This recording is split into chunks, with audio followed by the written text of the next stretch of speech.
This video is going to be an overview of how to play 49 on the turf football.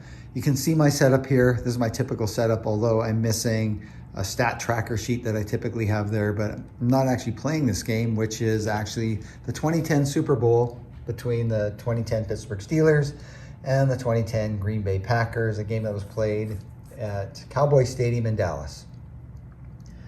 If you haven't seen the video on Quick Dex football and the play sequence for running and passing, you might want to check that out first, because it is really a stepping stone on the sequence that you go through with On the Turf football. It's very similar, with the addition with On the Turf football, you have these special plays. So I've got a chart set up for the defensive special plays there. There's the offensive special plays up there. And then the key to all of this is this game chart down here. This game chart comes from an Excel spreadsheet, and you can access this online. I can send it to you so you can download it. You can shoot me an email and say, hey, here's the next 4 or 5 games I have upcoming. Can you please create the charts for me? Which I'm more than happy to do. And you can also see below that there's, on these team charts, each team charts are a little bit longer because they've got this extra cells down at the bottom. Those actually will do the same job as this Excel spreadsheet here, this game chart. It just means you don't have to have a spreadsheet in order to play the game. Both work well. The bonus to being able to create this chart is simple, ease of use, and it's just a couple less calculations that you have to do. So let's take, and there's a few of those, and remember, that's by design to keep our minds active. Okay, let's do a play here. So we're gonna play defense for Pittsburgh, and let's have a look at what's going on in this side of the chart. So Green Bay's on offense, Pittsburgh is on defense. If it was the other way around, Pittsburgh on offense, Green Bay on defense, you're gonna use this side over here. So let's back it up to here. You can see the different plays there are as options for playing defense. Everything from being basic run, basic pass, to pass, and then you've got all these different levels of blitzing, and then you can also go into pass prevent. If, say, we are gonna do a basic run, it's 1st and 10, and we think they're maybe gonna run the football. Well, let's go across and look at these different columns. So these first 5 columns here are short, intermediate, all the way up to a deep pass. So that's a modifier if they pass to one of those depths. If there is an opportunity to get pressure on the play, you go down this column here. Well, you can see if I'm playing basic run, I don't get much of an opportunity to get pressure. Or this is interception, same thing. These are a D20. These are all against a D20. So you don't have a great opportunity for that. But if they do an inside run, I have a modifier -10, outside run -10, or an off tackle stretch if the modifier is a -6. So let's choose a basic run. And then let's say we ran the solitaire chart and Green Bay is going to do an inside run, and it's going to be Brandon Jackson. So I'm going to put that above Brandon Jackson's inside run, so I know the starting run number is a 38.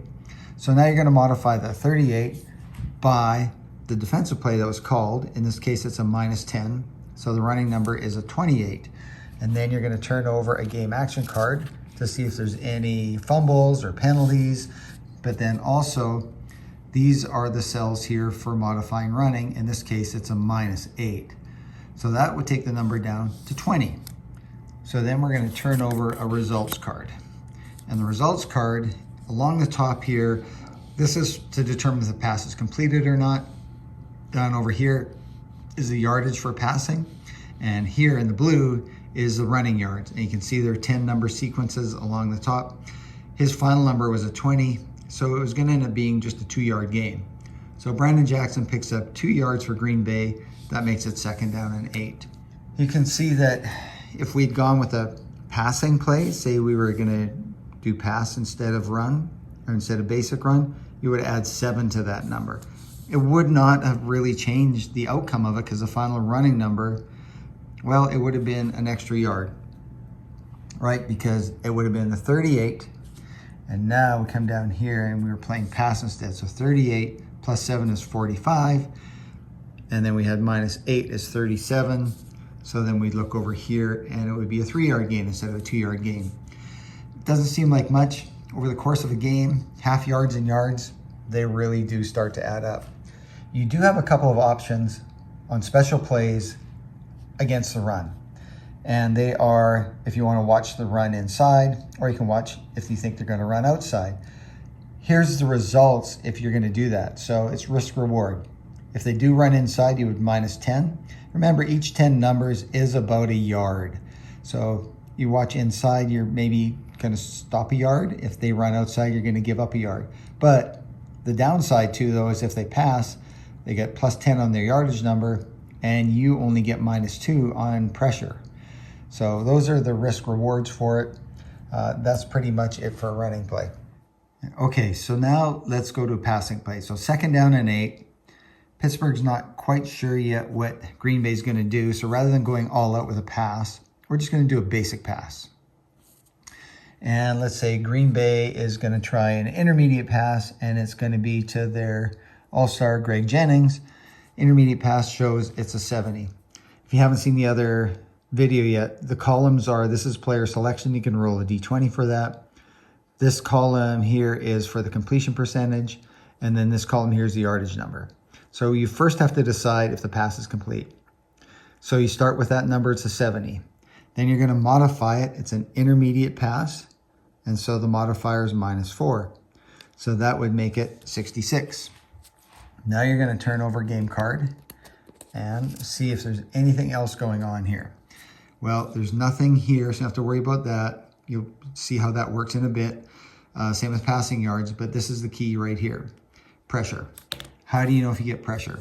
Well, in this chart here, it shows that it's a 1 to 7. So I'm going to roll a D20.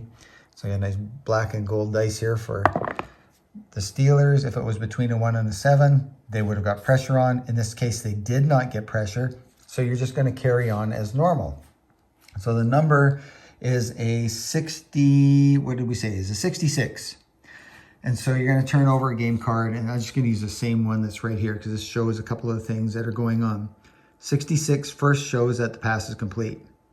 If it had been, say, 65 or 64, it has this star. That means it's only complete to somebody that has a star, which is an all-star, or a plus, which means they catch a lot of passes. So Greg Jennings is the only one on the Green Bay Packers that would actually make that catch if that final number had been 64. Because it was 66, well, everybody would have made a catch at a 66.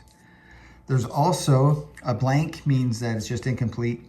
And then there's a P that can show up as well. And the P means that the defense has a chance to deflect the pass. And the way that happens is you go up to the defensive team chart.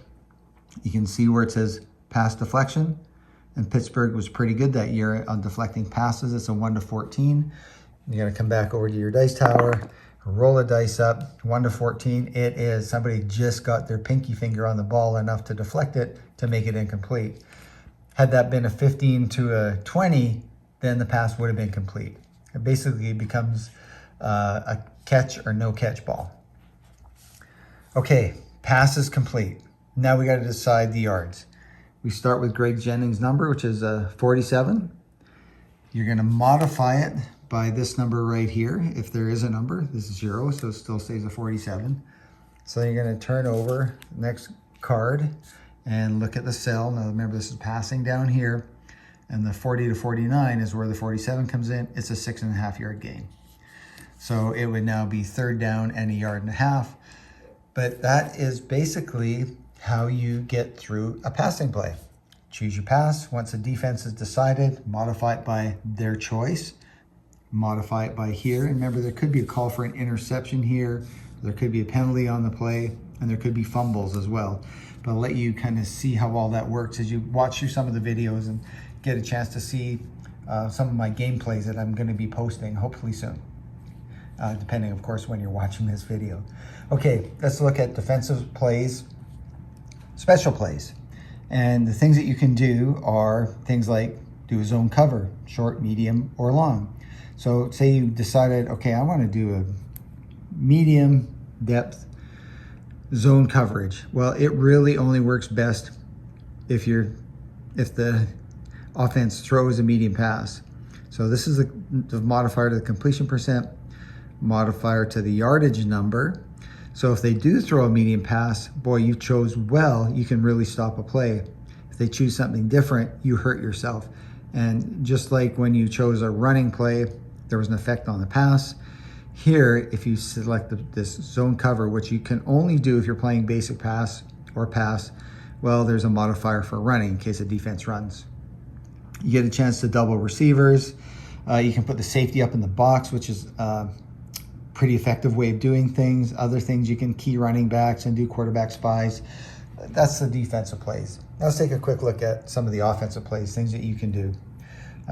Basic screen pass, or there's a bubble screen pass. And you can see the difference is that on a basic screen pass, if the defense is playing basic pass or pass, then that's not a good thing for the offense. It's negative. But any of these others, like if there's a blitzing, then the screen pass works great.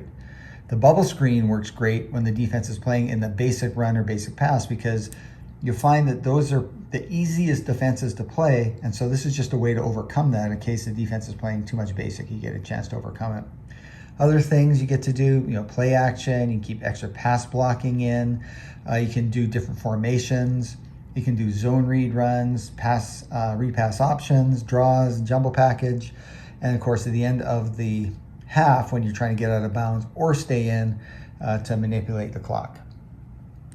So that's pretty much it for On the Turf football. I'm going to be doing some videos and showing the game in action. I've already done that for Quick Play.